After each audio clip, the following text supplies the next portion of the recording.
ব্যারিস্টারের মতো আরেকটা লুক পাইছি আমরা।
ওনার হয়ে যদি আমরা সকলে কাজ করতে পারি এবং আমার উসিলাতে যদি আরো 2টা ভোট আমি কালেক্ট করে দিতে পারি তাহলে আসলে অনেক উপকার হবে।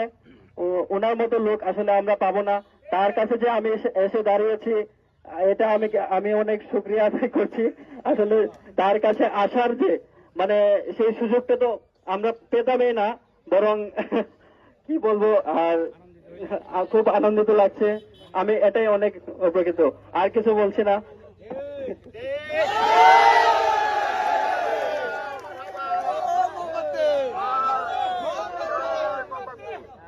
ব্যারিস্টারের মতো আরেকটা লুক পাইছি আমরা। ধন্যবাদ। এখন আপনাদের সামনে বক্তব্য রাখবেন সারের কোনা গ্রাম।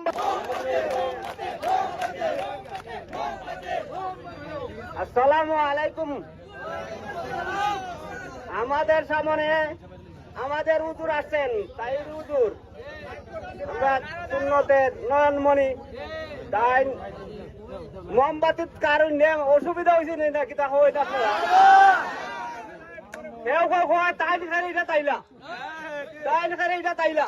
তাইলে নতুন সম্মান বেশি বুড়ো নাকি সম্মান তার কমে গেছি গা। আমরা সবাই মিলে মোহাম্মদের ভোট দিতাম, আশা করছি আগে আপনারা কি তখন আমরা হুজুর দ্বারা নাকি অপরাধ করছেন, আমরা ভোট দিলে কি ক্ষতি বলে তা হুজুরে আমরা সবাই মিললে মোমবাতির ভোট দিতাম, সবরে কইতাম যে মোমবাতি প্রতীক চিহ্ন দেখে সবাই ভোট দিত। এ কথা বলে আমার বক্তব্য শেষ। আসসালামু আলাইকুম ওয়া রাহমাতুল্লাহি ওয়া বারাকাতুহু।